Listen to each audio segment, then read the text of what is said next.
Good morning, good morning, good morning. So, I am on here today and I am going to share some things today. I feel like I got the release that I have been waiting for because throughout my life, I've been through a lot and I've always tried to kind of not necessarily shelter myself, but shelter the people who inadvertently or somehow should have paid attention to some of these things. Quite a few of these people are no longer with us, but some of them are. And here lately, I have been concerned about how what I say will affect others. But I'm going to talk about shadow work. And if you know anything about shadow work, you know that once you do the shadow work and come through it, your way of looking at past situations is totally different. So I'm not even going to go really far into my life. I'm going to concentrate on the first 5 years of my life. And I'm only going to share a couple of things that happened in the first 5 years of my life so that I can show you how things that you're not aware of, things that others didn't pay attention to, really affect you as a human being. So, first 5 years of my life, I was born 1968. Wonderful year, I guess. By 1970, my mother and my father were getting ready to get a divorce. I was, from my memory, a daddy's girl. And the reason I say that from my memory is because my entire life, my father always told me he wanted my name to be Sonia Renee because it meant wisdom reborn. My father told me that as a child. So now my wisdom is being reborn, which is wonderful. But in order for it to be reborn, I had to go back to find out where I lost it. So my mother and father divorced I'm 2 years old. We live in a small town in a mobile home behind my grandparents. My aunt and uncle live to one side. My cousins live beside a church on the other side. And all around me are family members. All around me are family members. I was born this color with dusty blonde hair. In a family where it shouldn't have been a big focus, but to me, it seemed like it was. So my father and mother split up, and I'm light-skinned, running around here with curly hair, not enough to make a ponytail. Couldn't walk until I was a year and a half, I think my mom said, almost 2 years old. And living in the small town that we grew up in. Life should have been wonderful.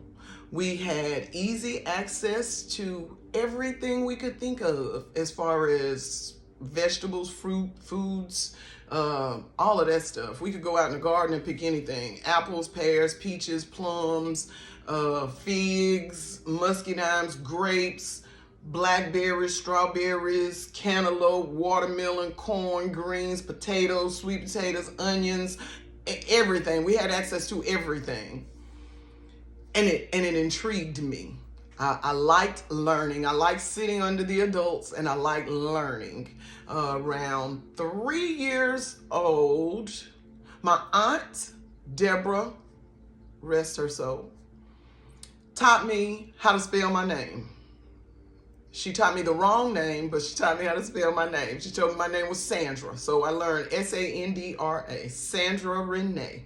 I won't forget, when I told my daddy I knew how to spell my name and I wrote it down for him, he said, that is not your name. He corrected me, told me what my real name was, and I learned how to spell it. Redo it. 3 to 4 years old, my Uncle Frank, who lived next door, gets off from work, needs somebody to go to the store for him. I was born a kid who wanted to get some stuff done. I would go over there, sit with him, get his money, go to the store, get him a pack of cigarettes and an RC Cola. It was 13 cents left. That 13 cents was mine. For that 13 cents, I got to read him the comics and the jokes in the newspaper. Eventually, it went from comics and jokes to front page, to local news, to everything. 4 years old. My mother marries my oldest sister's father. Yep. He had went off to war. He was drafted. He went off to war. And when he came back to his family, I was there. He did not like me. I don't think it wasn't that he didn't like me. He didn't like the situation. He didn't like the whole everything, which equated to me, because he had to look at me every day. Every day when he would come home or interact with my sister, who was a year older than me, I would get so excited just because I was a loving, caring kid. I would go run to see what was going on. He bought her something from the store, or he had something, or he had a new album and he wanted her to hear it or something. I would come out of my room, because I had my own bedroom, come out of my room, go down the hall. I say, what are y'all doing or something? He would always say, go to your room and close your door. I learned that whenever he came in the house, I was supposed to go to my room and close my door. Now, my sister, who was a year older than me, unfortunately picked up some cues from the whole situation, which affected me in my life. Had I not went back and revisited this, I would be thinking that all of these things happened to me and were supposed to happen to me. I'm not going to say they weren't supposed to happen to me, so let me back up on that. But I would say all of these things happened to me, and in all of these things happening to me, I'm just a horrible person, and this is the person that I'm supposed to be. That's a lie. He didn't want me to be around he and my sister when they were having their father-daughter time. I didn't understand that. She didn't understand that. But he would go to the store, take her to the store sometimes in the afternoon on Saturday or Sunday, and get a soda, candy bar, or something. And he would only buy her something. They would come back to the house, go sit in the living room and watch TV, or sit in the kitchen, and I never got anything. Now, that did quite a few things. It taught me, it showed me that I didn't deserve it, regardless to whatever, that I was a child who did not deserve those little treats. It also showed my sister that she didn't have to share with me. And so that is, I was 4 years old then. Up to 4 years old, I'm gonna say maybe even to 5 years old. So I'm looking back over the first 5 years of my very innocent life. My mother worked second shift. She had, I'm sure probably, when I would say, why do I always gotta go to my room? Well, because it's your room. Okay, so I ended up being a child who felt like in the house that I lived in, where it should have been safe, I felt like I was not loved and I was not worthy, and no one would listen to me. That unfortunately spilled out into me as a person, as a child. When you put a child in a situation and they have to do adult-like things or think for themselves in ways that a child should never have to think for themselves, it affects their behavior. Of course, I became angry. Nobody understood why I was upset, why I was always trying to get up in people's faces to get the attention that I was not getting at home, which turned into a whole different ball of wax by the time I became a teenager. Now, mind you, some of these things probably, I'm going to say, were definitely done to create in me fortitude, a sense of caring. So all of those things that were happening to me that happened to me from the time that I was born to the time that my curly haired self went to kindergarten affected me for decades beyond. Had I not taken the time to go back and do the shadow work, I would never know that George left to go to the Vietnamese War.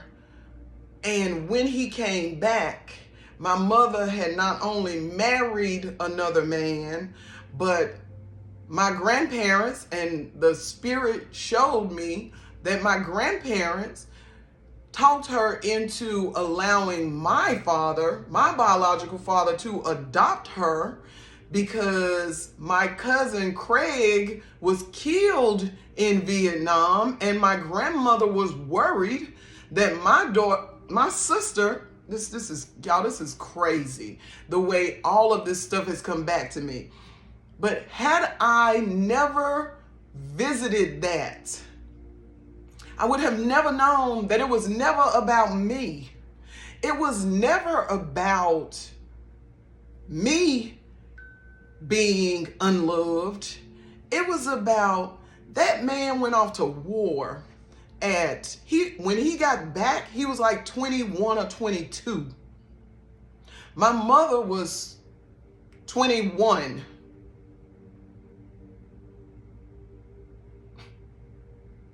That man came back from the Vietnamese War thinking that he was coming home to his woman and his baby.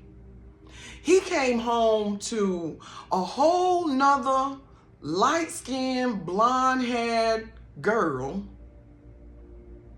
And my sister could never have his last name because my grandparents convinced my mother to allow my father to adopt my daughter, and my father refused to ever allow her to change her name. From the time that I was born till I was 5 years old. All of that affected me in so many ways. Being able to look back and see what my mother went through in 1967, 1968, 2 children in a small town in North Carolina, where I'm sure they made her feel like what she was doing was so wrong, when I'm sure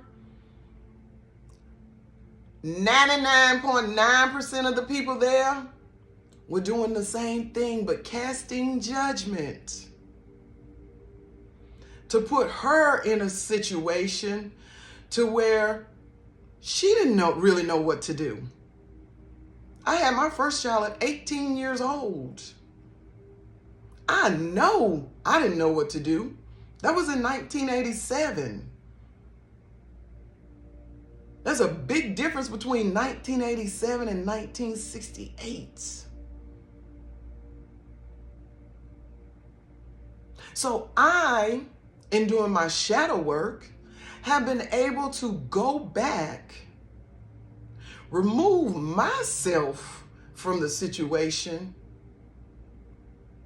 so that I can see what everyone else did to help make me who I am.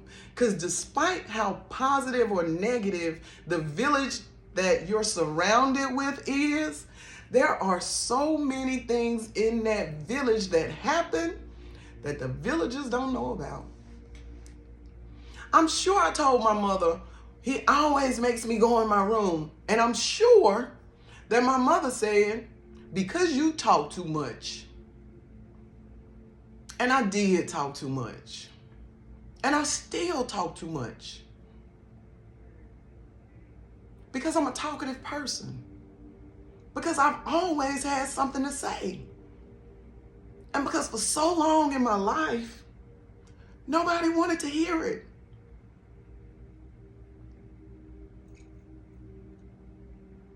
It helped shape me and form me into the individual that I am.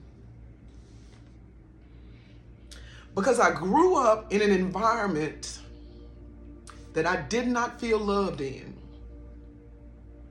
I grew up in an environment that I always thought I looked pretty, but never thought I was pretty. That taught me that no matter how pretty you are, it's not enough.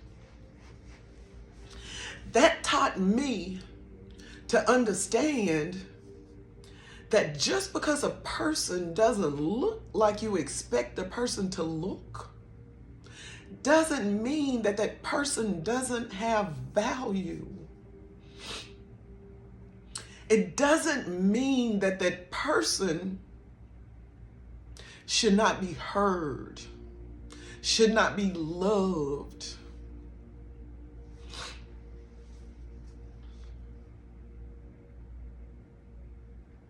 It taught me to always want to be more than what people thought I was. My father, rest his soul, Cotton Heath used to say, yeah, you can think that Renee ain't paying attention while she out here asking you these crazy questions and telling you all these facts about the lunar eclipses and all of this stuff that's going on. You can think she's being crazy, but she's not. She gathers information and she learns how to use it. And fortunately, I'm still able to gather information, and I'm still able to figure out how to use it. And I use it to my advantage. And I said something about an eclipse, which brought me back to a time I said I was going to stick to when I was 5 years old, but this time I was about 7 or 8 years old. And our next door neighbor, my brother, cousin Dougie, was coming home, and I went flying, running across the driveway to talk to him because I had seen in the newspaper that there was going to be an eclipse.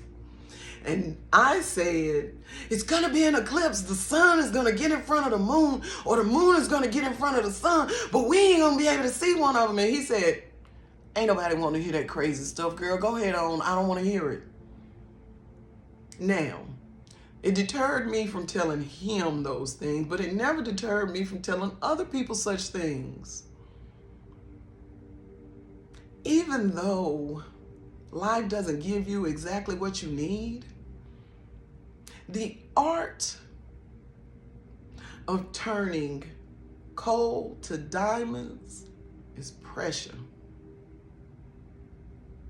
It's the pressure that your stepdad put on you to force you to love, to read, to gather information.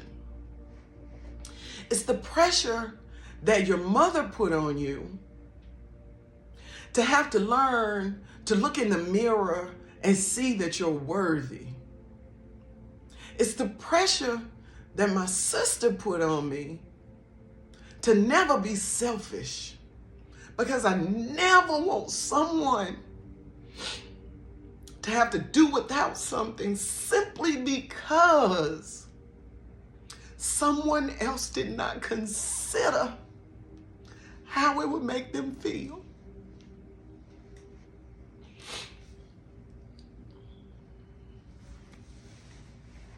This is hard for me to do, but it's easy for me to do. It's easy for me to do because I know I'm not the only person that went through these things. But I might be the only person that's willing to tell you what you need to do to get back to you. Everything that happens to us happens for a reason. It is ordained. It is predestined. It is going to happen.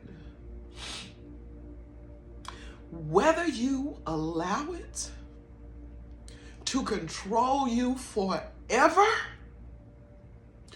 or whether you look within yourself to find the strength and the courage to look yourself in the eye and say, I know that I was born for more than this.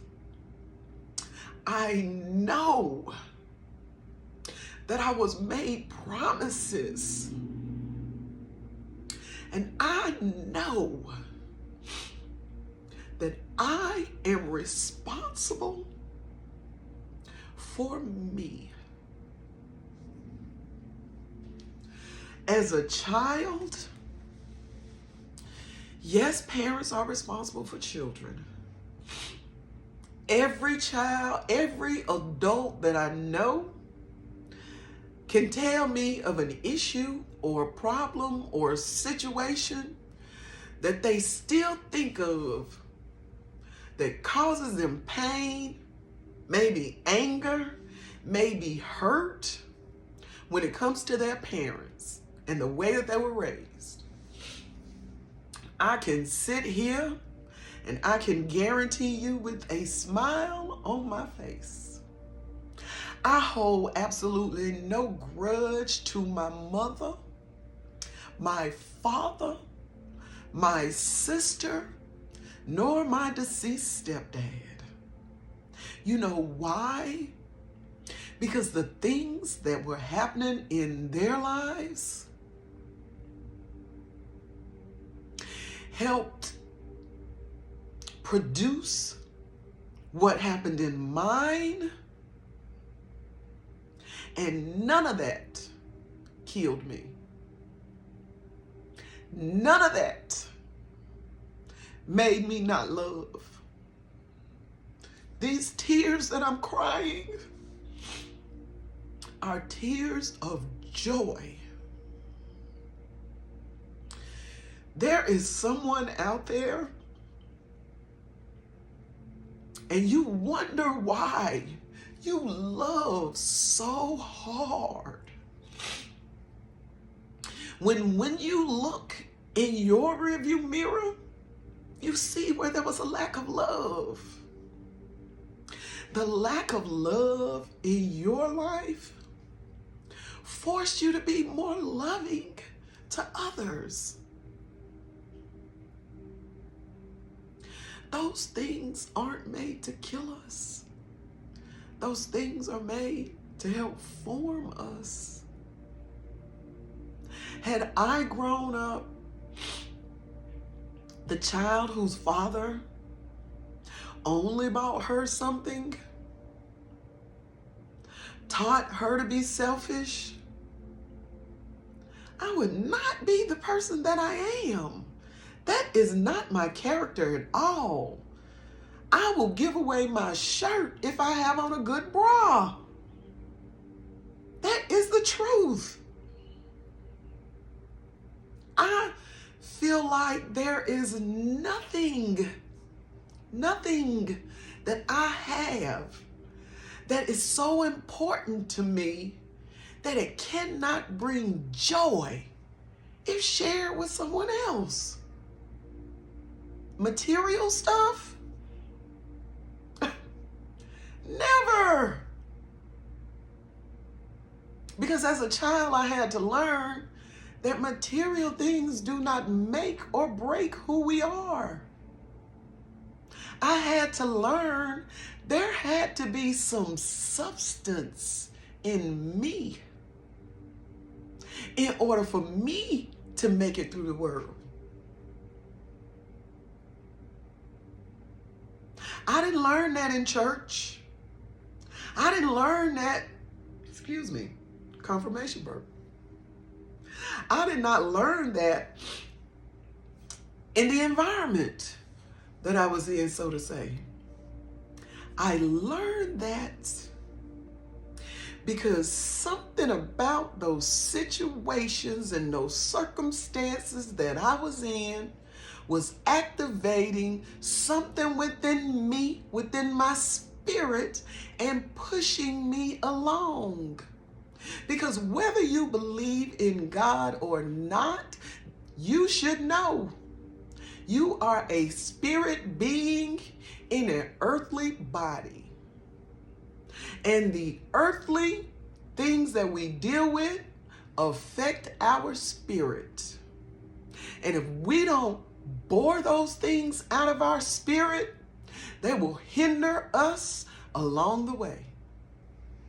So you see, you might not understand why shadow work is so important.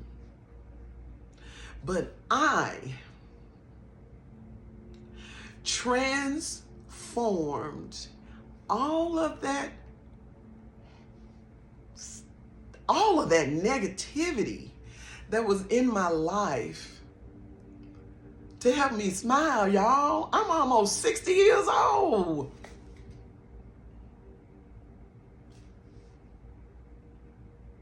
If you meet somebody along this pathway of life and they tell you that I was mean or angry with them, you better ask them what they did to me. I have always been a being full of love. And it was because I wasn't getting the love that I felt like I should be getting. So I decided that I wanted to be the purest form of love that everybody else could experience. It ain't always been easy. And I ain't always been loving. But I have always been full of love. And even though I got off my path a few times, the Most High predestined me to be in this time for the kingdom. Don't be fooled.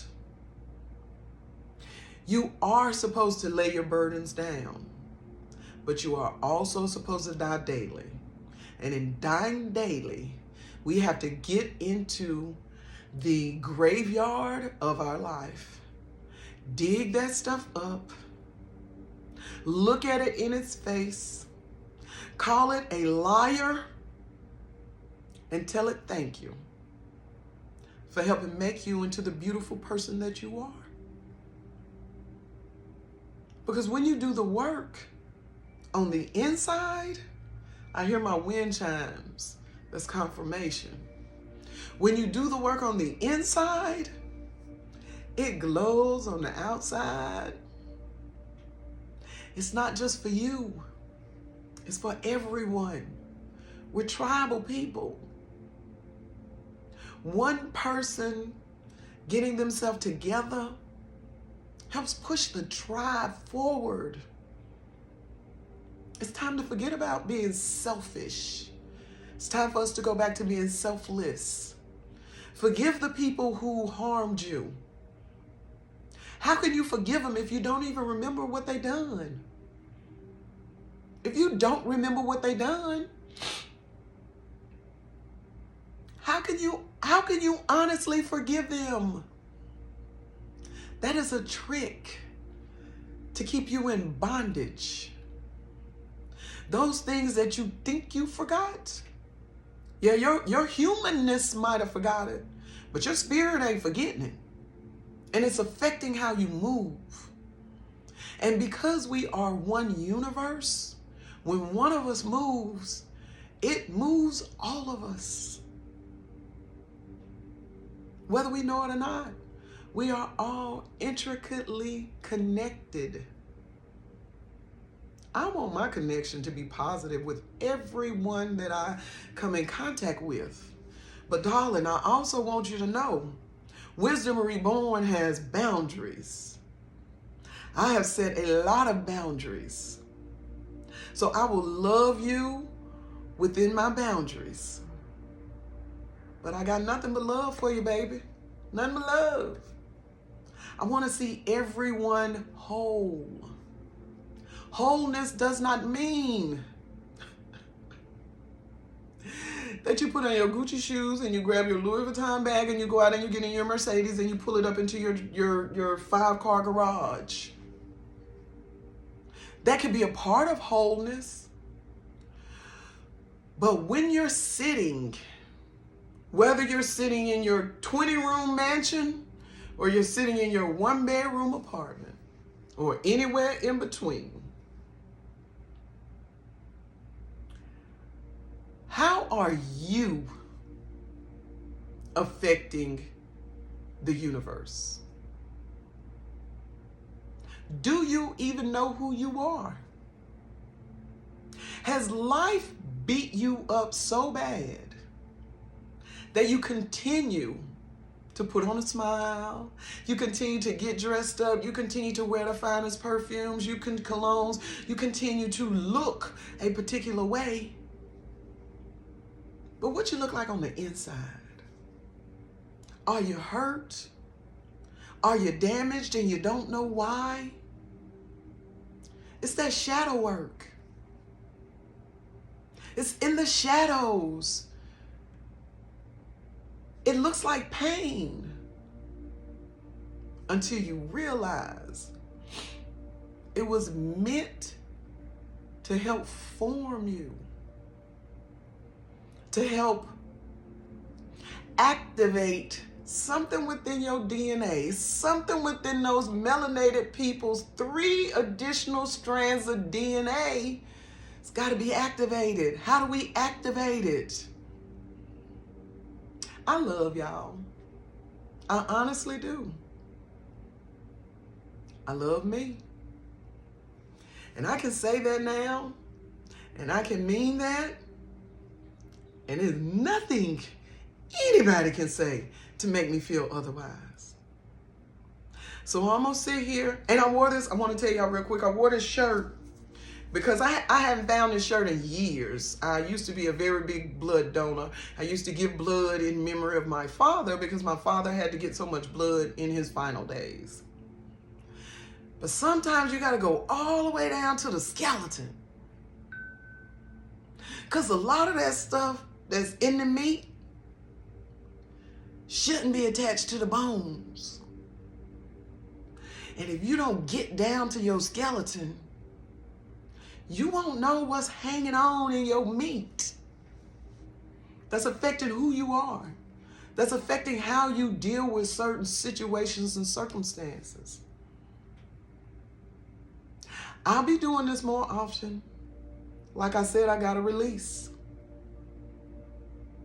If you know someone who needed to hear this, send it to them. If you like it for me. I'm going to post it on my channel. So I hope you follow me at Wisdom Reborn. Because all of us have a certain level of wisdom that has been put to sleep. Time to dig it up. Time to find out what we're really supposed to be doing.